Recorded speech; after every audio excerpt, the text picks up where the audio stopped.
नमस्कार दोस्तों, स्वागत है आपका हमारे इस पवित्र यात्रा में, जहां हम आपको लेकर चलेंगे काशी विश्वनाथ मंदिर के दिव्य और रहस्यमय इतिहास की ओर। प्राचीन काल से ही काशी को मोक्ष की नगरी कहा जाता है। यह नगर भगवान शिव की पावन भूमि है, जहां स्वयं महादेव ने निवास किया। इस धरती की उत्पत्ति, इसकी दिव्यता और यहाँ के विश्वनाथ ज्योतिर्लिंग की स्थापना का इतिहास अत्यंत प्राचीन और रहस्यमयी है। यह कथा केवल एक मंदिर के निर्माण की नहीं, बल्कि धर्म, भक्ति और मोक्ष की यात्रा की है। काशी विश्वनाथ मंदिर का इतिहास वेदों, पुराणों और उपनिषदों में विस्तृत रूप से वर्णित है। यहाँ की हर गली, हर घाट, हर मंदिर और हर शिला में भगवान शिव की उपस्थिति का आभास होता है। इस वीडियो में हम जानेंगे कैसे काशी का निर्माण हुआ और क्यों इसे मोक्ष की नगरी कहा जाता है। भगवान शिव को विश्वनाथ नाम कैसे मिला और उनके ज्योतिर्लिंग की स्थापना की कथा क्या है। कैसे काशी विश्वनाथ मंदिर ने आक्रमणों और विध्वंस के बावजूद अपनी दिव्यता को बनाए रखा। महारानी अहिल्याबाई होलकर और महाराजा रणजीत सिंह ने कैसे इस मंदिर को पुनर्जीवित किया। मणिकर्णिका घाट का क्या महत्व है और क्यों इसे मोक्ष का द्वार माना जाता है। और अंत में काशी विश्वनाथ कॉरिडोर ने कैसे इस मंदिर को एक वैश्विक आस्था का केंद्र बना दिया। यह कहानी सिर्फ एक मंदिर की नहीं, बल्कि धर्म, भक्ति और मोक्ष की यात्रा है। तो चलिए इस पवित्र यात्रा पर निकलते हैं और जानते हैं काशी के उन रहस्यों को जो आपके मन को शांति और आत्मा को ज्ञान से भर देंगे। भगवान शिव को विश्वनाथ नाम कैसे मिला, इसके पीछे एक अत्यंत गूढ़ और रहस्यमयी कथा है, जो ब्रह्मांड के निर्माण और भगवान शिव के दिव्य स्वरूप से जुड़ी हुई है। इस कथा की शुरुआत ब्रह्मा और विष्णु के बीच हुए एक विवाद से होती है। कहा जाता है कि एक बार भगवान ब्रह्मा और भगवान विष्णु के बीच इस बात पर विवाद हो गया कि दोनों में से कौन अधिक श्रेष्ठ है। ब्रह्मा ने स्वयं को सृष्टिकर्ता बताते हुए श्रेष्ठ माना, जबकि विष्णु ने स्वयं को पालनहार कहकर अपनी श्रेष्ठता स्थापित की। यह विवाद इतना बढ़ गया कि पूरे ब्रह्मांड में अशांति छा गई। दोनों देवता जब अपनी श्रेष्ठता सिद्ध करने में लगे थे, तभी भगवान शिव ने एक दिव्य ज्योतिर्लिंग के रूप में प्रकट होकर उनके अहंकार का नाश करने का निश्चय किया। यह ज्योतिर्लिंग एक विशाल अग्निस्तंभ के रूप में प्रकट हुआ, जिसकी चमक और दिव्यता इतनी प्रबल थी कि उसके प्रकाश से संपूर्ण ब्रह्मांड आलोकित हो गया। ब्रह्मा और विष्णु दोनों इस अद्भुत ज्योतिर्लिंग को देखकर चकित रह गए। भगवान शिव ने कहा कि यदि तुम दोनों स्वयं को सबसे बड़ा मानते हो, तो इस ज्योतिर्लिंग के आदि और अंत का पता लगाकर दिखाओ। भगवान विष्णु ने एक विशाल वराह का रूप धारण किया और धरती के गर्भ में जाकर ज्योतिर्लिंग के अंत का पता लगाने का प्रयास किया। विष्णु हजारों वर्षों तक पृथ्वी की गहराइयों में इस ज्योतिर्लिंग का अंत खोजते रहे, लेकिन उन्हें अंत नहीं मिला। थक हारकर उन्होंने भगवान शिव की दिव्यता को स्वीकार कर लिया और उनकी स्तुति करने लगे। दूसरी ओर भगवान ब्रह्मा ने एक हंस का रूप धारण किया और आकाश की ओर उड़ चले, ताकि ज्योतिर्लिंग के शीर्ष का पता लगा सके। उड़ते उड़ते ब्रह्मा इतने ऊंचाई पर पहुंच गए कि उन्हें दिव्य लोक भी पार करते हुए अनेक ब्रह्मांडों की सीमाएं पार करनी पड़ी, लेकिन उन्हें भी इस ज्योतिर्लिंग का अंत नहीं मिला। इसी बीच ब्रह्मा ने छल का सहारा लिया। जब वे ज्योतिर्लिंग के शीर्ष का पता नहीं लगा सके, तब उन्होंने केतकी के फूल को देखा। केतकी के फूल ने कहा कि वह स्वयं शिव के मुकुट से गिरा हुआ है। ब्रह्मा ने केतकी के फूल से कहा कि तुम मेरे साथ चलो और झूठा प्रमाण दो कि मैंने ज्योतिर्लिंग के शीर्ष का दर्शन कर लिया है। केतकी ने इस बात को मान लिया और ब्रह्मा के साथ भगवान शिव के समक्ष जाकर कहा कि ब्रह्मा ने ज्योतिर्लिंग के शीर्ष का दर्शन कर लिया है। भगवान शिव इस छल को तुरंत समझ गए। वे अत्यंत क्रोधित हुए और ब्रह्मा से कहा, तुमने इस दिव्य सत्य के सामने झूठ बोलने का साहस किया है, इसीलिए आज के बाद पृथ्वी पर तुम्हारी पूजा नहीं होगी। कोई भी तुम्हारे मंदिर का निर्माण नहीं करेगा। भगवान शिव ने केतकी के फूल को भी श्राप दिया कि वह अब से उनके पूजन में स्वीकार नहीं किया जाएगा। इसके बाद भगवान शिव विष्णु के समर्पण से अत्यंत प्रसन्न हुए। विष्णु ने अपनी हार स्वीकार कर भगवान शिव की स्तुति की और कहा, हे महादेव, आप ही सृष्टि के रचयिता, पालक और संहार करता हैं। आप ही सृष्टि के वास्तविक स्वामी हैं। समस्त ब्रह्मांड आपकी माया से बंधा हुआ है। हम सब आपकी इच्छा के अनुसार ही कार्य करते हैं।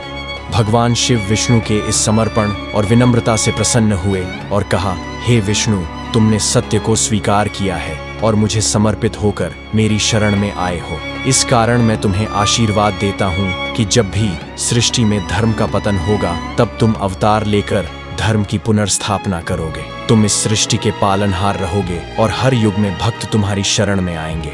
भगवान शिव ने कहा, मैं इस दिव्य ज्योतिर्लिंग के रूप में काशी में स्थापित रहूंगा। यह नगरी मेरी होगी और मैं स्वयं इस नगरी का रक्षक बनूंगा। जब संपूर्ण सृष्टि प्रलय में विलीन हो जाएगी तब भी काशी का अस्तित्व बना रहेगा। इस ज्योतिर्लिंग के दर्शन करने से समस्त पाप समाप्त हो जाएंगे और व्यक्ति को मोक्ष की प्राप्ति होगी। मैं स्वयं इस ज्योतिर्लिंग के रूप में संपूर्ण ब्रह्मांड का स्वामी बनूंगा और मेरा नाम विश्वनाथ के रूप में प्रसिद्ध होगा। जो भी श्रद्धालु सच्चे मन से मेरी इस मूर्ति के दर्शन करेगा मैं उसे मोक्ष प्रदान करूंगा। भगवान शिव ने इस ज्योतिर्लिंग को स्वयं काशी में स्थापित किया और यह ज्योतिर्लिंग भगवान शिव के दिव्य स्वरूप का प्रतीक बन गया। इस दिन से भगवान शिव को काशी के नाथ अर्थात विश्वनाथ के रूप में पूजा जाने लगा। भगवान शिव ने घोषणा की कि काशी में उनकी पूजा करने वाले भक्तों को मृत्यु के बाद स्वयं वे तारक मंत्र एयम नमः शिवाय का उपदेश देंगे और उन्हें मोक्ष प्रदान करेंगे। इसी कारण काशी को मोक्षदायिनी नगरी कहा जाता है। आज भी काशी विश्वनाथ ज्योतिर्लिंग को भगवान शिव का सबसे पवित्र और महत्वपूर्ण ज्योतिर्लिंग माना जाता है। जब कोई भक्त काशी विश्वनाथ के दर्शन करता है और वहां प्राण त्यागता है तो स्वयं भगवान शिव उसे मोक्ष प्रदान करते हैं। यही कारण है कि भगवान शिव को विश्वनाथ के रूप में पूजा जाता है। इस प्रकार भगवान शिव ने स्वयं को संपूर्ण ब्रह्मांड के स्वामी के रूप में स्थापित किया और इस ज्योतिर्लिंग को काशी विश्वनाथ के रूप में प्रतिष्ठित किया।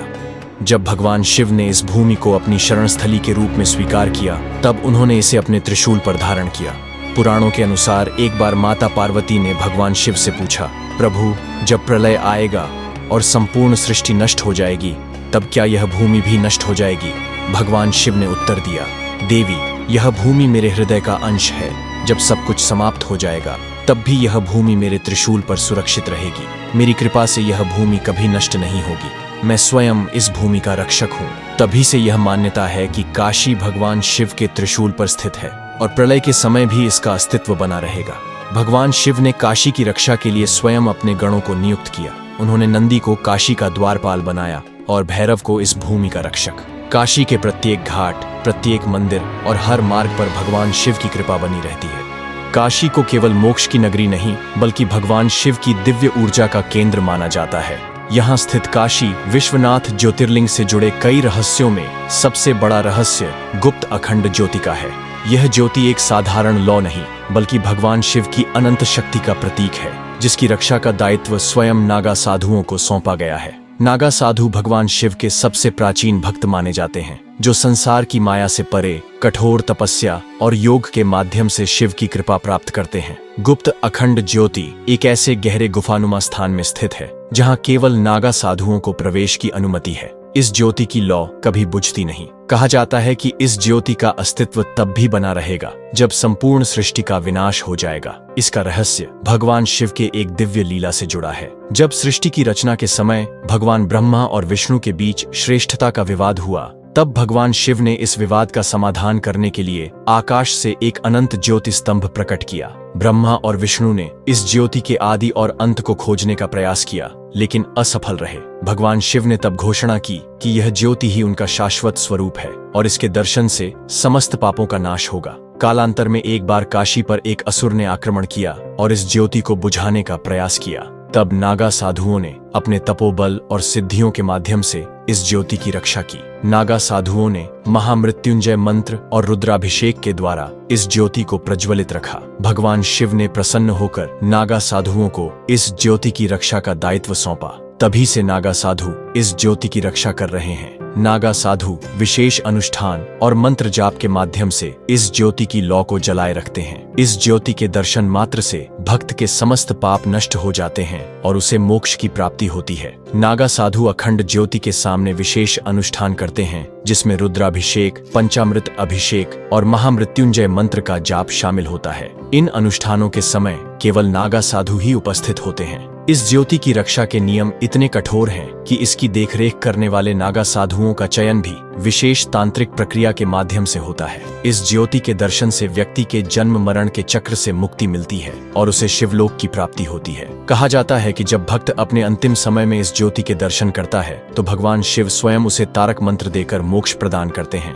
गुप्त अखंड ज्योति केवल एक लौ नहीं बल्कि भगवान शिव की अनंत शक्ति और मोक्ष का द्वार है, जिसकी रक्षा नागा साधु अपने तपोबल और शिव कृपा से कर रहे हैं। यही ज्योति काशी को मोक्ष का द्वार बनाती है। इस ज्योति के दर्शन से व्यक्ति के हृदय में शांति, भक्ति और आत्मज्ञान का संचार होता है। यह ज्योति तब तक जलती रहेगी जब तक सृष्टि का अस्तित्व बना रहेगा, और इसके बाद भी यह ज्योति भगवान शिव की दिव्य उपस्थिति के रूप में प्रज्वलित रहेगी।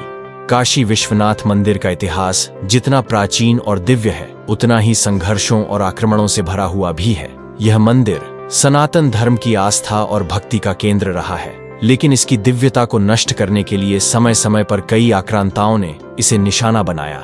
हर बार जब इस मंदिर को तोड़ा गया, तब इस मंदिर का पुनर्निर्माण हुआ और भगवान शिव के प्रति भक्तों की आस्था और भी मजबूत होती गई। काशी विश्वनाथ मंदिर पर हुए ये आक्रमण न केवल धार्मिक आक्रमण थे, बल्कि भारतीय संस्कृति, सभ्यता और सनातन परंपरा पर सीधा आघात थे। इसके बावजूद काशी विश्वनाथ की ज्योति कभी बुझी नहीं। सबसे पहला बड़ा आक्रमण महमूद गजनवी के समय हुआ। महमूद गजनवी एक कट्टर इस्लामी शासक था, जिसने भारत के कई मंदिरों को नष्ट किया। उसका मुख्य उद्देश्य भारत के वैभवशाली मंदिरों की संपत्ति को लूटना और सनातन संस्कृति को नष्ट करना था। कहा जाता है कि महमूद गजनवी ने सोमनाथ मंदिर को लूटने के बाद काशी की ओर रुख किया। उसने सुना था कि काशी विश्वनाथ मंदिर में अपार संपत्ति और स्वर्ण से जड़ा शिवलिंग स्थापित है। महमूद ने अपनी विशाल सेना के साथ काशी पर आक्रमण किया।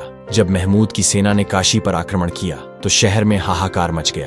भक्त और पुजारी मंदिर की रक्षा के लिए खड़े हो गए। कहा जाता है कि पुजारियों ने शिवलिंग को बचाने के लिए उसे कपड़े में लपेटकर गुप्त मार्ग से बाहर निकालने का प्रयास किया, लेकिन महमूद की सेना ने मंदिर के गर्भगृह को नष्ट कर दिया और शिवलिंग को खंडित कर दिया। महमूद ने मंदिर के स्वर्ण और रत्नों को लूट लिया। उसके सैनिकों ने मंदिर के प्रत्येक स्तंभ, शिखर और दीवार को तोड़ दिया। इसके बाद काशी के अनेक ब्राह्मणों का नरसंहार किया गया, लेकिन इस विनाश के बावजूद भक्तों की आस्था टस से मस नहीं हुई। उन्होंने शिवलिंग के खंडित टुकड़ों को एकत्र किया और प्राण प्रतिष्ठा के साथ एक अस्थायी मंदिर का निर्माण किया। महमूद गजनवी के बाद काशी विश्वनाथ मंदिर का पुनर्निर्माण राजा विक्रमादित्य के वंशजों ने कराया, लेकिन लगभग 150 वर्षों बाद एक और आक्रांता ने इस पवित्र मंदिर पर आक्रमण किया। यह आक्रांता था मोहम्मद गौरी। मोहम्मद गौरी ने भारत पर आक्रमण करते हुए दिल्ली, अजमेर और कन्नौज को जीता। इसके बाद उसने काशी की ओर कूच किया। काशी का यह भव्य मंदिर एक बार फिर विध्वंस का शिकार हुआ। गौरी की सेना ने मंदिर को ध्वस्त कर दिया और शिवलिंग को खंडित कर दिया। कहा जाता है कि जब गौरी ने शिवलिंग को हटाने का प्रयास किया तो मंदिर में रहस्यमयी कंपन हुआ और गौरी की सेना के कई सैनिक मूर्छित हो गए। गौरी ने इस घटना को दैवीय शक्ति का चमत्कार समझा और आदेश दिया कि मंदिर के मलबे पर एक मस्जिद का निर्माण किया जाए। लेकिन भक्तों ने इस आपदा के बाद भी शिवलिंग के खंडित अवशेषों की पूजा बंद नहीं की। उन्होंने मंदिर के समीप ही एक अस्थायी स्थल पर शिवलिंग को स्थापित किया। काशी विश्वनाथ मंदिर पर तीसरा बड़ा आक्रमण सिकंदर लोदी के शासनकाल में हुआ। सिकंदर लोदी भी एक कट्टर मुस्लिम शासक था। उसने अपने शासनकाल में हिंदू मंदिरों और मूर्तियों को नष्ट करने का आदेश दिया था। सिकंदर लोदी की सेना ने काशी में प्रवेश किया और विश्वनाथ मंदिर को घेर लिया। उसकी सेना ने मंदिर के द्वारों को तोड़ दिया और गर्भगृह में प्रवेश किया। पुजारियों ने मंदिर की रक्षा के लिए प्रयास किया, लेकिन सेना ने उन पर आक्रमण कर दिया। सिकंदर लोदी के आदेश पर शिवलिंग को उखाड़कर नदी में फेंक दिया गया। भक्तों ने जब इस घटना के बारे में सुना तो उन्होंने मिलकर शिवलिंग को वापस लाने का प्रयास किया। भक्तों के प्रयास से शिवलिंग को वापस लाया गया और एक अस्थायी मंदिर में उसकी स्थापना की गई। सबसे बड़ा आक्रमण मुगल शासक औरंगजेब के समय में हुआ। औरंगजेब ने हिंदू संस्कृति और मंदिरों के विध्वंस का अभियान चलाया था। उसने काशी विश्वनाथ मंदिर को पूरी तरह नष्ट करने का आदेश दिया। 1669 में औरंगजेब की सेना ने काशी में प्रवेश किया। मंदिर के गर्भगृह को पूरी तरह तोड़ दिया गया। शिवलिंग को खंडित कर दिया गया और उसे ज्ञानवापी कुएं में डाल दिया गया। औरंगजेब ने इस स्थान पर एक मस्जिद का निर्माण कराया, जिसे आज ज्ञानवापी मस्जिद के नाम से जाना जाता है। कहा जाता है कि जब औरंगजेब ने शिवलिंग को उखाड़ने का आदेश दिया, तब मंदिर के पुजारियों ने अपने प्राणों की आहुति दी, लेकिन शिवलिंग की रक्षा की। कुछ भक्तों ने शिवलिंग को ज्ञानवापी कुएं में डाल दिया ताकि उसे पूरी तरह नष्ट न किया जा सके। आज भी ज्ञानवापी कुएं को पवित्र माना जाता है। भक्तों का विश्वास है कि भगवान शिव इस कुएं में आज भी विराजमान है। इन सभी आक्रमणों के बावजूद काशी विश्वनाथ मंदिर की आस्था कभी नहीं डगमगाई। भक्तों ने हर बार इस मंदिर का पुनर्निर्माण किया और शिवलिंग की प्राण प्रतिष्ठा की। इस मंदिर ने समय के हर आक्रमण को सहा, लेकिन भगवान शिव की उपस्थिति को कोई मिटा नहीं सका। काशी विश्वनाथ मंदिर सनातन संस्कृति का वह स्तंभ है जो हर विध्वंस के बाद और अधिक मजबूत होकर खड़ा हुआ है। यही कारण है कि काशी को मोक्ष की नगरी कहा जाता है। काशी विश्वनाथ मंदिर के इतिहास में महारानी अहिल्याबाई होलकर का योगदान एक स्वर्णिम अध्याय के रूप में दर्ज है। काशी विश्वनाथ मंदिर पर बार बार हुए आक्रमणों और विध्वंस के बाद जब यह मंदिर लगभग खंडहर बन चुका था, तब अहिल्याबाई होलकर ने इस मंदिर के पुनर्निर्माण का संकल्प लिया। अहिल्याबाई न केवल एक महान शासिका थीं, बल्कि भगवान शिव की परम भक्त भी थीं। उनकी भक्ति और निष्ठा ने काशी विश्वनाथ मंदिर को नया जीवन दिया। उन्होंने मंदिर को पुनः उसी गौरव के साथ स्थापित किया जिसके लिए यह मंदिर प्राचीन काल से प्रसिद्ध था। अहिल्याबाई का योगदान न केवल धार्मिक था, बल्कि उन्होंने मंदिर के संरक्षण और भक्तों की सुविधा के लिए भी कई महत्वपूर्ण कार्य किए। महारानी अहिल्याबाई होलकर का जन्म 31 मई 1225 को महाराष्ट्र के अहमदनगर जिले के चौंडी गांव में हुआ था। उनके पिता माणकोजी शिंदे एक मराठा पाटिल थे और भगवान शिव के परम भक्त थे। अहिल्याबाई बचपन से ही धार्मिक प्रवृत्ति की थी। वे प्रतिदिन भगवान शिव की पूजा करती थीं और उनकी भक्ति में लीन रहती थीं। अहिल्याबाई का विवाह मराठा शासक मल्हार राव होलकर के पुत्र खंडेराव होलकर से हुआ था। विवाह के कुछ वर्षों बाद खंडेराव एक युद्ध में वीर गति को प्राप्त हुए। इस घटना के बाद अहिल्याबाई ने राज्य की जिम्मेदारी संभाली और उन्होंने अपने पति की मृत्यु के बाद शासन की बागडोर को दृढ़ता से संभाला। अहिल्याबाई ने न केवल एक कुशल शासिका के रूप में अपने राज्य का संचालन किया, बल्कि उन्होंने धर्म और संस्कृति के संरक्षण के लिए भी अनेक कार्य किए। उन्होंने भारत के विभिन्न तीर्थ स्थलों में मंदिरों, घाटों और धर्मशालाओं का निर्माण करवाया। उनके द्वारा निर्मित मंदिर आज भी उनकी भक्ति और भव्यता का प्रमाण देते हैं। अहिल्याबाई की सबसे बड़ी विशेषता थी कि वे भगवान शिव को परम तत्व मानती थी। उनकी भक्ति इतनी गहरी थी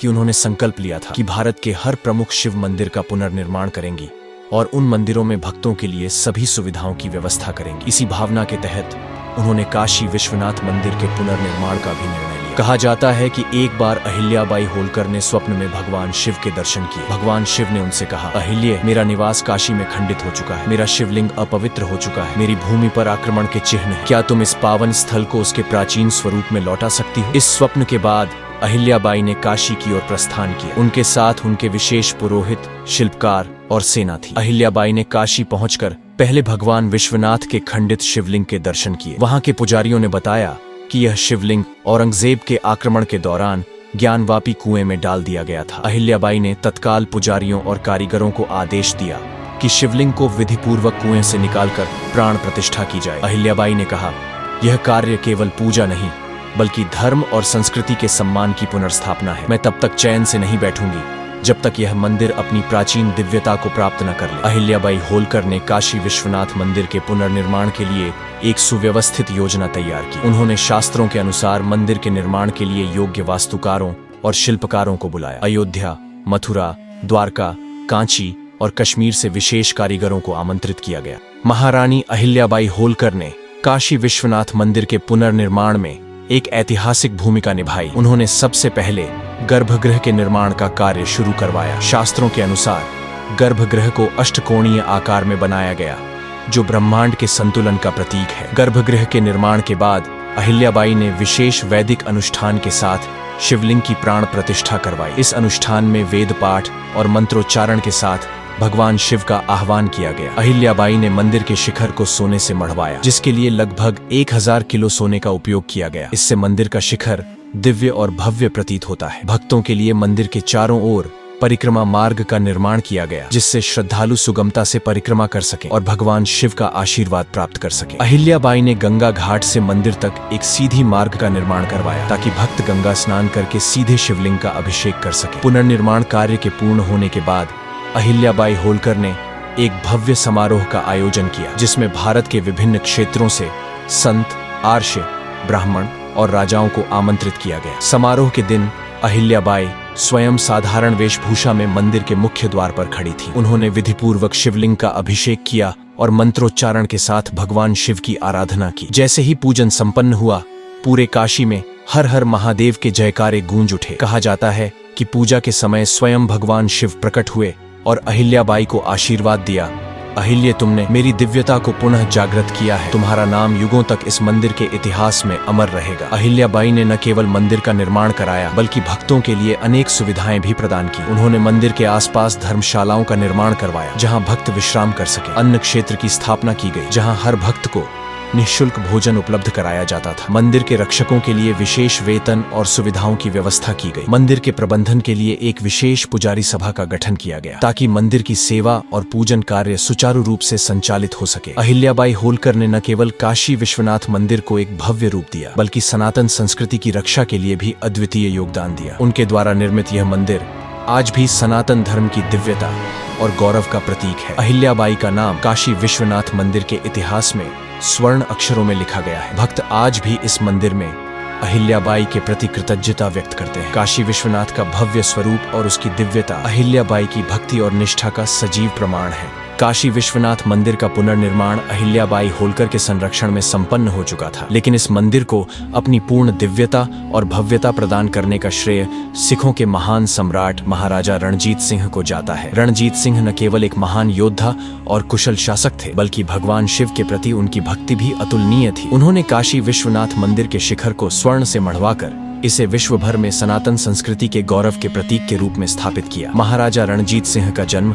13 नवंबर 1780 को गुजरांवाला वर्तमान पाकिस्तान में हुआ था। वे सिखों के संधावालिया वंश से थे। उनके पिता महासिंह सिखों के सुकरचकिया मिसल के नेता थे। रणजीत सिंह ने बहुत कम उम्र में ही अपने पिता के निधन के बाद गद्दी संभाल ली थी। मात्र 17 वर्ष की आयु में रणजीत सिंह ने पंजाब पर शासन करना शुरू किया और अपने अद्वितीय नेतृत्व और रणनीति से एक मजबूत साम्राज्य स्थापित किया। रणजीत सिंह एक कुशल योद्धा और निडर सेना नायक थे। उनके नेतृत्व में पंजाब की सेना ने कई महत्वपूर्ण युद्ध जीते। उन्होंने अपने शासनकाल में पंजाब को एक समृद्ध और शांतिपूर्ण राज्य बनाया। उनकी वीरता और दूरदर्शिता के कारण उन्हें शेरे पंजाब की उपाधि दी गई। रणजीत सिंह केवल एक वीर योद्धा ही नहीं, बल्कि एक महान धर्मपरायण शासक भी थे। वे भगवान शिव और गुरु नानक के प्रति अत्यंत श्रद्धालु थे। उनकी निष्ठा सनातन धर्म और सिख परंपरा दोनों के प्रति अटूट थी। उन्होंने अपने शासनकाल में कई मंदिरों, गुरुद्वारों और धार्मिक स्थलों का जीर्णोद्धार करवाया। रणजीत सिंह की इस धार्मिक भावना का सबसे महान प्रमाण काशी विश्वनाथ मंदिर का स्वर्ण शिखर है। कहा जाता है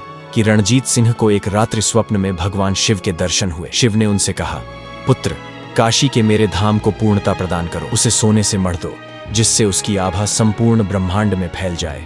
जो भी मेरे इस धाम के दर्शन करेगा उसे मोक्ष की प्राप्ति होगी। भगवान शिव के इस आदेश के बाद रणजीत सिंह ने तुरंत अपने दरबार में इस विषय पर चर्चा की। उन्होंने अपने मंत्रियों और राजपुरोहितों को बुलाया और कहा, काशी विश्वनाथ भगवान शिव का परम धाम है। इस मंदिर के शिखर को स्वर्ण से मढ़ने का कार्य मेरे जीवन का सबसे पवित्र कार्य होगा। रणजीत सिंह ने इस कार्य के लिए तत्काल एक विशेष दूत को काशी भेजा। उन्होंने पुजारियों से संपर्क किया और उन्हें स्वर्ण शिखर के निर्माण के लिए अपनी इच्छा के बारे में बताया। काशी के पुजारियों और नगरवासियों ने जब इस शुभ समाचार को सुना तो पूरे नगर में हर्ष और उल्लास का वातावरण बन गया। रणजीत सिंह ने इस कार्य के लिए अपने निजी खजाने से 1000 किलो शुद्ध सोना भेंट करने का संकल्प लिया। इस सोने को पंजाब से विशेष सुरक्षा के साथ काशी लाया गया। स्वर्ण लाने के लिए रणजीत सिंह ने अपनी सेना के सबसे भरोसेमंद और निष्ठावान सैनिकों को नियुक्त किया। सोने के इस विशाल भंडार को विशेष रथों और हाथियों पर लाद कर लाया गया। कहा जाता है कि इस यात्रा के दौरान पूरे मार्ग को फूलों से सजाया गया था। नगरवासी इस सोने को देखकर आश्चर्यचकित थे और रणजीत सिंह की भक्ति की सराहना कर रहे थे। जब यह स्वर्ण काशी पहुंचा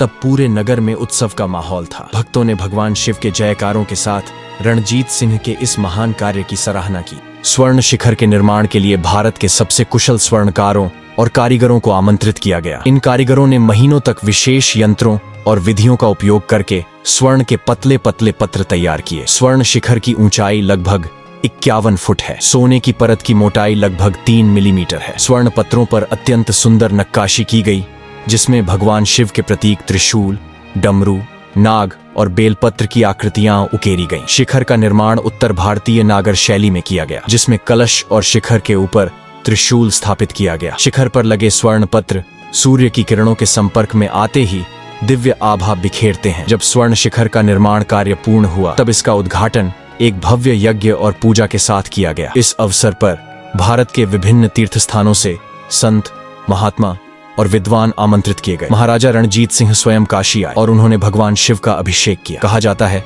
कि अभिषेक के समय स्वयं भगवान शिव ने रणजीत सिंह को आशीर्वाद दिया। उद्घाटन के समय महाराजा रणजीत सिंह ने घोषणा की, यह स्वर्ण शिखर भगवान शिव को मेरी भेंट है। जब तक यह शिखर खड़ा रहेगा तब तक सनातन धर्म का तेज अमर रहेगा। पूरे काशी में घंटों तक हर हर महादेव के जयकारे गूंजते रहे। भक्तों के नेत्रों में भगवान शिव के प्रति श्रद्धा और महाराजा रणजीत सिंह के प्रति कृतज्ञता के आंसू थे। स्वर्ण शिखर के निर्माण के कुछ वर्षों बाद 1839 में महाराजा रणजीत सिंह ने शरीर त्याग दिया। उनकी मृत्यु के बाद भी उनका यह योगदान आज तक अमर है। आज भी जब भक्त काशी विश्वनाथ के दर्शन करते हैं और स्वर्ण शिखर को देखते हैं तो उन्हें महाराजा रणजीत सिंह की भक्ति और सनातन धर्म के प्रति उनके प्रेम की अनुभूति होती है। रणजीत सिंह ने जो स्वर्ण शिखर चढ़वाया था वह न केवल मंदिर की भव्यता का प्रतीक है बल्कि सनातन धर्म की अजेयता का भी प्रतीक है। राजा हरिश्चंद्र की कथा सत्य, धर्म, त्याग और तपस्या की ऐसी अनुपम गाथा है जिसने युगों युगों तक मानवता को प्रेरित किया है। यह कथा राजा हरिश्चंद्र के अडिग सत्य, अद्भुत धैर्य और धर्म के प्रति उनके निस्वार्थ समर्पण की अमर कहानी है। राजा हरिश्चंद्र ने अपने सत्य और धर्म के पालन के लिए राजपाट, धन संपत्ति, परिवार और यहाँ तक कि अपने पुत्र तक का बलिदान दिया, लेकिन कठिनतम परिस्थितियों का सामना करने के बाद भी उन्होंने सत्य का मार्ग नहीं छोड़ा। उनके इस महान त्याग और निष्ठा से स्वयं भगवान शिव और भगवान विष्णु प्रसन्न हुए और उन्हें मोक्ष का वरदान दिया। यह कथा हमें यह सिखाती है कि सत्य और धर्म के मार्ग पर चाहे कितनी ही कठिनाइयां क्यों न आए, अंततः विजय सत्य की ही होती है। राजा हरिश्चंद्र की यह कथा हमें जीवन में हर स्थिति में सत्य, धैर्य और धर्म का पालन करने की प्रेरणा देती है। राजा हरिश्चंद्र सूर्य वंश के प्रतापी सम्राट थे। उनका जन्म अयोध्या के राजा त्रिशंकु के वंश में हुआ था। हरिश्चंद्र का जन्म एक दिव्य संयोग के रूप में हुआ था। उनके जन्म के समय आकाश से पुष्प वर्षा हुई थी और स्वर्ग से देवताओं ने उनकी महिमा का गुणगान किया था। हरिश्चंद्र एक आदर्श राजा थे। वे न्यायप्रिय, सत्यवादी और प्रजा के कल्याण के लिए समर्पित थे। उनके राज्य में कोई भी दुखी या अभावग्रस्त नहीं था। प्रजा उन्हें भगवान के समान मानती थी। उनकी धर्मपरायणता और सत्य की प्रतिबद्धता की ख्याति स्वर्ग तक पहुंच चुकी थी। हरिश्चंद्र के राज्य में किसी प्रकार का अन्याय, अधर्म या अनीति का स्थान नहीं था। उनके राज्य में सत्य और न्याय का शासन था। वे स्वयं भी सत्य और धर्म के मार्ग पर चलने के लिए कृत संकल्प थे। राजा हरिश्चंद्र के सत्य और धर्म की परीक्षा तब शुरू हुई जब महर्षि विश्वामित्र ने उनकी सत्यनिष्ठा की परीक्षा लेने का संकल्प किया। एक दिन राजा हरिश्चंद्र अपने महल में बैठे हुए थे। तभी महर्षि विश्वामित्र उनके दरबार में पधारे। राजा ने उनका आदर पूर्वक स्वागत किया। महर्षि ने कहा, राजन, क्या आप अपनी सत्यनिष्ठा और धर्म के मार्ग पर अडिग रहने के लिए किसी भी प्रकार के त्याग के लिए तैयार हैं? राजा हरिश्चंद्र ने हाथ जोड़कर कहा, हे महर्षि, मैं अपने प्राण त्याग सकता हूँ, लेकिन सत्य और धर्म के मार्ग से कभी विचलित नहीं हो सकता। आप मुझे जो भी आदेश देंगे मैं उसे पूरा करूंगा। महर्षि विश्वामित्र ने राजा से संकल्प लिया, तो फिर मुझे दक्षिणा स्वरूप अपना पूरा राजपाट प्रदान करे। राजा ने बिना किसी संकोच के महर्षि को अपना सारा राजपाट अर्पित कर दिया। इसके बाद महर्षि ने कहा, अब तुम मेरे ऋणी हो, इस ऋण को चुकाने के लिए मुझे स्वर्ण मुद्रा प्रदान करो। राजा ने उत्तर दिया, हे महर्षि, अब तो मेरे पास कुछ भी शेष नहीं बचा है। मैंने अपना पूरा राजपाट पहले ही आपको दे दिया है। महर्षि ने कहा, तब तुम मुझे ऋण चुकाने के लिए दास बन जाओ। राजा हरिश्चंद्र ने कहा, हे महर्षि, मैं सत्य का पालन करने के लिए अपने आप को भी अर्पण करता हूँ। राजा हरिश्चंद्र ने अपना राज्य छोड़ दिया। वे अपनी पत्नी तारामती और पुत्र रोहिताश्व के साथ वन की ओर चल दिए। वे तीनों भूख प्यास से व्याकुल थे, लेकिन हरिश्चंद्र ने किसी से भी सहायता मांगने से इनकार कर दिया। उन्होंने कहा, एक राजा का कर्तव्य है कि वह अपने सत्य का पालन करे। मैं किसी से भी सहायता की याचना नहीं करूंगा। जब वे चलते चलते काशी पहुंचे तो वहां महर्षि विश्वामित्र ने उनसे कहा, तुम पर अभी भी ऋण बाकी है। अब तुम इस ऋण को चुकाने के लिए एक दास के रूप में काम करो। राजा हरिश्चंद्र ने स्वयं को काशी के एक चांडाल के हाथों बेच दिया। उनकी पत्नी तारामती ने भी एक ब्राह्मण के यहाँ दासी के रूप में काम करना स्वीकार कर लिया। एक दिन राजा हरिश्चंद्र की पत्नी तारामती का पुत्र रोहिताश्व एक सर्पदंश से मारा गया। तारामती अपने मृत पुत्र को लेकर श्मशान पर पहुंची। वहां राजा हरिश्चंद्र चांडाल के रूप में कार्य कर रहे थे। जब तारामती ने अपने पुत्र के अंतिम संस्कार के लिए कहा तो हरिश्चंद्र ने उत्तर दिया, श्मशान में दाह संस्कार के लिए कर देना होगा। तारामती रोते हुए बोली, राजन, मैं एक निर्धन दासी हूँ, मेरे पास शुल्क देने के लिए कुछ भी नहीं है। हरिश्चंद्र ने कहा, तब तुम्हें इस श्मशान में दाह संस्कार की अनुमति नहीं मिलेगी। तारामती ने उत्तर दिया, मेरे पास मेरे शरीर के आभूषण के अतिरिक्त कुछ भी नहीं है। जब हरिश्चंद्र ने तारामती के चेहरे को देखा तो वह स्तब्ध रह गए। उन्होंने देखा कि यह उनकी पत्नी है और मृत बालक उनका अपना पुत्र रोहिताश्व है। हरिश्चंद्र ने रोते हुए कहा, मैं अपने पुत्र का अंतिम संस्कार स्वयं करूंगा। जब हरिश्चंद्र ने अपने पुत्र का अंतिम संस्कार शुरू किया तभी आकाश से भगवान शिव प्रकट हुए। उन्होंने कहा, हरिश्चंद्र, तुम्हारी सत्यनिष्ठा और धर्म के प्रति समर्पण से मैं प्रसन्न हूँ। अब मैं तुम्हें आशीर्वाद देता हूँ कि तुम पुनः अपने राज्य के सम्राट बनोगे। तुम्हारे पुत्र को भी जीवन दान मिलेगा। भगवान शिव ने रोहिताश्व को पुनर्जीवित किया। भगवान शिव ने कहा, हरिश्चंद्र, तुमने सत्य और धर्म के मार्ग का पालन किया है। अब मैं तुम्हें मोक्ष का वरदान देता हूँ। तुम और तुम्हारा परिवार स्वर्ग लोक में निवास करेगा। हरिश्चंद्र और तारामती ने भगवान शिव का आभार प्रकट किया। इसके बाद हरिश्चंद्र अपने राज्य लौटे और उन्होंने अपने राज्य का पुनः संचालन किया। राजा हरिश्चंद्र ने जीवन भर सत्य और धर्म का पालन किया। उनके शासन में प्रजा सुखी और समृद्ध रही। उनकी सत्यनिष्ठा और धर्मपरायणता के कारण देवता भी उनकी प्रशंसा करते थे। अंततः राजा हरिश्चंद्र ने अपने जीवन के अंतिम समय में भगवान शिव का स्मरण करते हुए काशी में प्राण त्यागे। भगवान शिव ने उन्हें अपने दिव्य धाम में स्थान दिया और राजा हरिश्चंद्र को मोक्ष की प्राप्ति हुई। पौराणिक कथाओं के अनुसार एक बार भगवान शिव और माता पार्वती कैलाश पर्वत से काशी की यात्रा पर निकले। भगवान शिव ने माता पार्वती से कहा, देवी, काशी वह स्थान है जहां मैं सदा निवास करता हूं। यह स्थान संपूर्ण ब्रह्मांड में सबसे पवित्र है। यहाँ अंतिम सांस लेने वाला प्रत्येक जीव मोक्ष को प्राप्त करता है। माता पार्वती ने भगवान शिव से पूछा, स्वामी, इस भूमि में ऐसा क्या रहस्य है कि यहाँ मृत्यु को प्राप्त करने वाला व्यक्ति सीधा मोक्ष प्राप्त करता है? भगवान शिव ने उत्तर दिया, हे देवी, इस स्थान को स्वयं भगवान विष्णु ने अपने तप से पवित्र किया है। यह भूमि भगवान ब्रह्मा, विष्णु और शिव के संयुक्त आशीर्वाद से मोक्षदायिनी बनी है। इस भूमि पर जो भी मृत्यु को प्राप्त करेगा उसे मैं स्वयं अपने त्रिशूल से तारक मंत्र देकर मोक्ष प्रदान करूंगा। यही कारण है कि इस भूमि को मोक्ष भूमि कहा जाता है। माता पार्वती भगवान शिव के इन वचनों को सुनकर अत्यंत प्रसन्न हुई और भगवान शिव के साथ गंगा तट पर स्थित एक पवित्र कुंड के पास गई। यह वही कुंड था जो भगवान विष्णु के सुदर्शन चक्र से निर्मित हुआ था। भगवान शिव और माता पार्वती इस दिव्य कुंड में स्नान करने के लिए उतरे। कुंड का जल अत्यंत निर्मल, शांत और अमृत के समान शीतल था। भगवान शिव ने माता पार्वती से कहा, हे देवी, इस कुंड के जल में स्नान करने से समस्त पाप समाप्त हो जाते हैं और व्यक्ति के सभी जन्मों के दोष भी नष्ट हो जाते हैं। माता पार्वती ने भगवान शिव से कहा, स्वामी, इस कुंड का जल इतना शीतल और दिव्य है कि इसका स्पर्श मन और आत्मा को शांत कर देता है। माता पार्वती स्नान के दौरान अत्यंत आनंदित हो रही थीं। तभी उनके कान की एक बहुमूल्य मणि उनके कान से निकलकर सीधे कुंड के जल में गिर गई। जैसे ही मणि जल में गिरी, कुंड के जल में दिव्य प्रकाश फैल गया। कुंड का जल स्वर्णिम आभा से प्रकाशित हो उठा। माता पार्वती ने तुरंत भगवान शिव से कहा, स्वामी, मेरी मणि इस कुंड में गिर गई है, कृपया इसे खोज कर दीजिए। भगवान शिव ने मुस्कुराते हुए माता पार्वती से कहा, हे देवी, यह मणि अब इस कुंड का अभिन्न अंग बन चुकी है, इसे पुनः निकालना उचित नहीं है। इस मणि के गिरने के कारण अब यह कुंड अनंत काल तक मणिकर्णिका के नाम से प्रसिद्ध होगा। भगवान शिव ने माता पार्वती से कहा, हे देवी, अब इस कुंड में तुम्हारी मणि के गिरने से इसकी शक्ति अनंत हो गई है। यह कुंड अब मोक्ष द्वार के रूप में जाना जाएगा। इस कुंड में स्नान करने वाला व्यक्ति समस्त पापों से मुक्त हो जाएगा। काशी में स्थित मणिकर्णिका घाट हिंदू धर्म के सबसे पवित्र घाटों में से एक है। इसे मृत्यु और मोक्ष का संगम स्थल माना जाता है।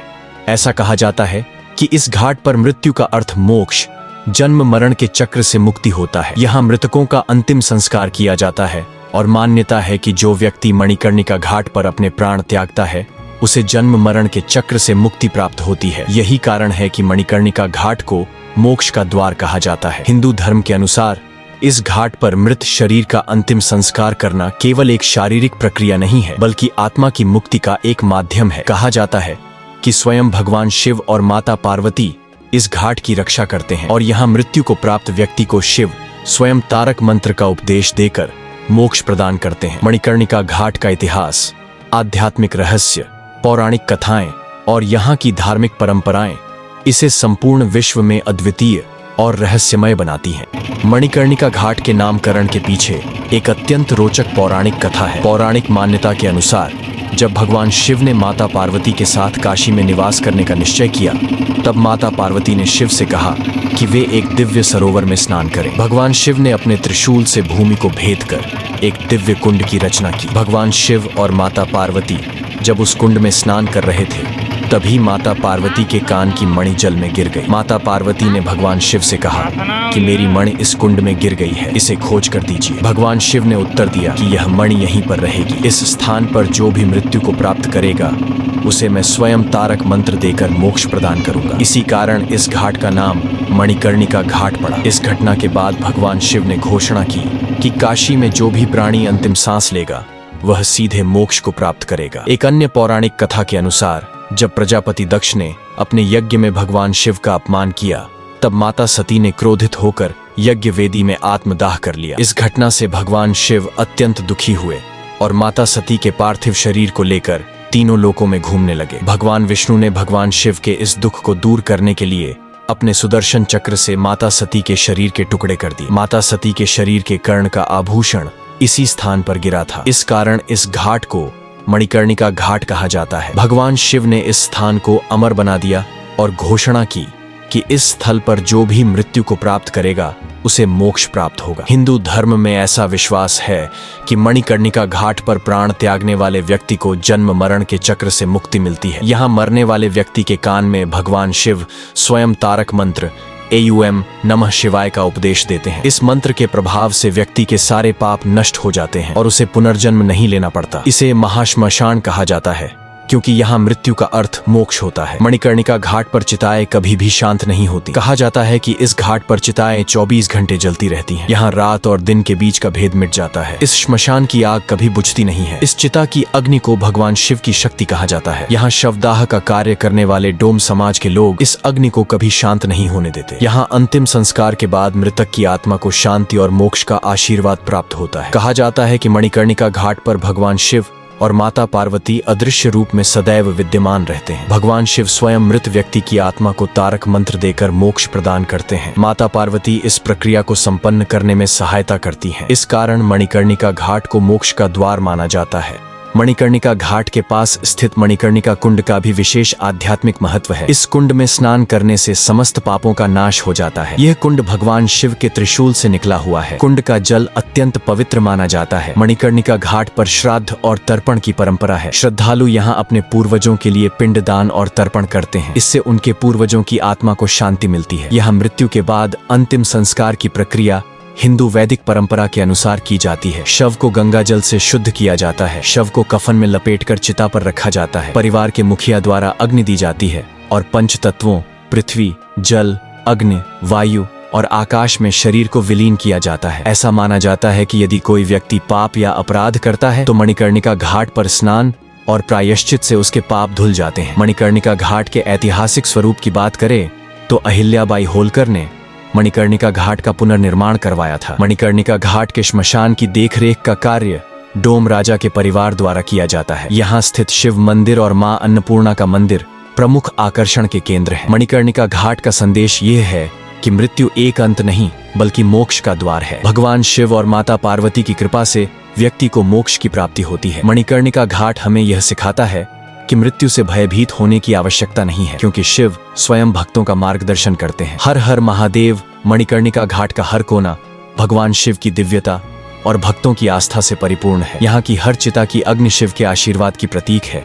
काशी विश्वनाथ मंदिर का इतिहास आक्रमणों, विध्वंस और पुनर्निर्माण के चक्र से गुजरता हुआ आज अपने पूर्ण गौरव के साथ स्थापित है। सदियों के संघर्षों और आक्रांताओं के हमलों के बावजूद इस मंदिर की दिव्यता और भव्यता कभी कम नहीं हुई। सनातन धर्म की अडिग आस्था और भक्ति के बल पर काशी विश्वनाथ मंदिर ने हर संकट का सामना किया और हर बार पुनः स्थापित हुआ। वर्तमान काल में काशी विश्वनाथ मंदिर अपने स्वर्णिम शिखर, वैदिक परंपराओं और भक्तों की अटूट श्रद्धा के साथ एक जीवंत आस्था का केंद्र बना हुआ है। पिछले कुछ वर्षों में काशी विश्वनाथ मंदिर के विकास और भव्यता में एक नया अध्याय जुड़ा जब काशी विश्वनाथ कॉरिडोर का निर्माण कार्य शुरू हुआ। यह परियोजना न केवल मंदिर के गौरवशाली इतिहास का पुनरुद्धार है बल्कि यह भक्तों के लिए मंदिर दर्शन को सुगम और दिव्य अनुभव में परिवर्तित करने का एक महान प्रयास है। इस परियोजना के माध्यम से काशी विश्वनाथ मंदिर को वैश्विक स्तर पर सनातन संस्कृति के प्रतीक के रूप में स्थापित किया गया है। वर्तमान समय में काशी विश्वनाथ मंदिर एक भव्य और सुव्यवस्थित रूप में स्थित है। अहिल्याबाई होलकर द्वारा किए गए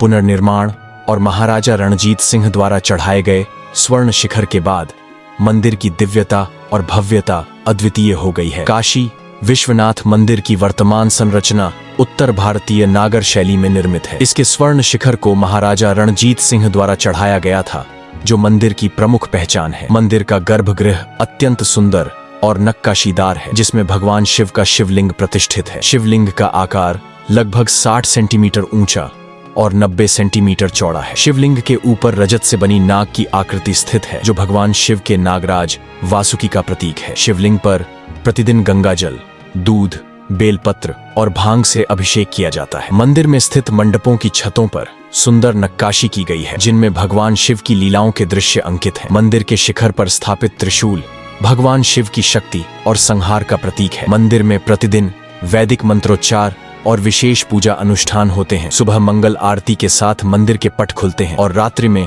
श्रृंगार आरती और भोग अर्पण के बाद पट बंद होते हैं। ज्ञानवापी कुआं मंदिर के पश्चिमी भाग में स्थित है। मान्यता है कि औरंगजेब के आक्रमण के समय पुजारियों ने शिवलिंग को इसी कुएं में छिपा दिया था। आज भी इस कुएं का जल पवित्र माना जाता है और इसे भगवान शिव का दिव्य निवास स्थल माना जाता है। काशी विश्वनाथ मंदिर के गौरव को पुनः स्थापित करने और भक्तों के दर्शन को सुगम बनाने के लिए काशी विश्वनाथ कॉरिडोर का निर्माण किया गया। इस परियोजना का शुभारंभ प्रधानमंत्री नरेंद्र मोदी ने 8 मार्च 2019 को किया। कई वर्षों तक काशी विश्वनाथ मंदिर घनी आबादी और संकरी गलियों से घिरा हुआ था, जिससे भक्तों के लिए गंगा स्नान के बाद मंदिर तक पहुंचना कठिन हो जाता था। प्रधानमंत्री नरेंद्र मोदी ने इस समस्या का समाधान करने के लिए एक विशाल परियोजना की योजना बनाई। इसके तहत मंदिर परिसर के आसपास की 300 से अधिक भवनों को अधिग्रहित किया गया और संकरी गलियों को तोड़कर एक विशाल कॉरिडोर का निर्माण किया गया। कॉरिडोर की लंबाई लगभग 320 मीटर और चौड़ाई 75 मीटर है। अब भक्त गंगा स्नान के बाद सीधे काशी विश्वनाथ मंदिर तक पहुंच सकते हैं। कॉरिडोर का निर्माण प्राचीन भारतीय वास्तुकला के अनुरूप किया गया है। पूरे कॉरिडोर में विशेष रोशनी, छायादार स्थल और जलपान केंद्र बनाए गए हैं। कॉरिडोर के मार्ग में 23 छोटे छोटे मंदिरों का निर्माण किया गया है और भक्तों के विश्राम के लिए सुंदर बगीचों और बैठने की व्यवस्था की गई है। काशी विश्वनाथ कॉरिडोर का उद्घाटन 13 दिसंबर 2021 को एक भव्य समारोह के साथ हुआ। इस अवसर पर प्रधानमंत्री नरेंद्र मोदी ने गंगा स्नान किया और स्वयं मंदिर में अभिषेक किया। उद्घाटन के समय गंगा के घाटों पर दीप प्रज्वलन किया गया और पूरे काशी में भव्य शोभा यात्रा निकाली गई। इस आयोजन को पूरे विश्व में लाइव प्रसारित किया गया। प्रधानमंत्री नरेंद्र मोदी ने कहा, काशी विश्वनाथ मंदिर भारत की सांस्कृतिक और आध्यात्मिक पहचान का प्रतीक है। यह कॉरिडोर भारत के सांस्कृतिक गौरव का प्रतीक है। काशी विश्वनाथ कॉरिडोर के निर्माण के बाद भक्तों को अनेक सुविधाएं प्रदान की गईं। इनमें भीड़ नियंत्रण प्रणाली, सीसीटीवी सुरक्षा व्यवस्था, विशेष मार्ग विकलांगों के लिए, जलपान और विश्राम स्थल और 24 घंटे दर्शन की सुविधा शामिल है। काशी विश्वनाथ मंदिर का वर्तमान स्वरूप भारत के गौरवशाली इतिहास और सनातन धर्म की अजेयता का प्रतीक है। महादेव का यह धाम हर सनातनी के लिए मोक्ष का द्वार है। स्वर्ण शिखर, दिव्य शिवलिंग और भव्य कॉरिडोर की आभा हर भक्त को आध्यात्मिक शक्ति प्रदान करती है। काशी की यह दिव्यता और भव्यता युगों युगों तक सनातन संस्कृति का प्रकाश फैलाती रहेगी। जब भक्त गर्भगृह में शिवलिंग के दर्शन करते हैं और स्वर्ण शिखर को देखते हैं तो उनके हृदय से एक ही स्वर निकलता है, हर हर महादेव। अगर आपको काशी विश्वनाथ मंदिर से जुड़ी यह जानकारी पसंद आई हो तो कृपया इस वीडियो को लाइक करें, शेयर करें और हमारे चैनल को सब्सक्राइब करना न भूलें। साथ ही बेल आइकन दबाएं ताकि आपको हमारी नई वीडियो की नोटिफिकेशन सबसे पहले मिले। आपका सहयोग हमें और भी बेहतरीन वीडियो बनाने के लिए प्रेरित करता है। धन्यवाद। हर हर महादेव।